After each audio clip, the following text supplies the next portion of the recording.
will see how to print alphabet right angle triangle pattern. Let's move to Visual Studio Code and execute this pattern.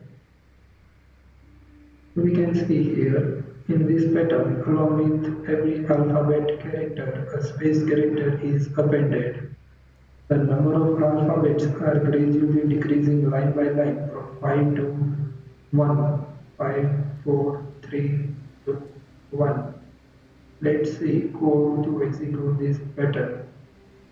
We have already written code to print number triangle pattern. Run this file in the terminal. Now, in this code, modify this print statement to print alphabet triangle pattern. Character 64 plus 5 minus I plus j. Save the file, run the file in the terminal. Divide triangle.py. This is our expected triangle pattern.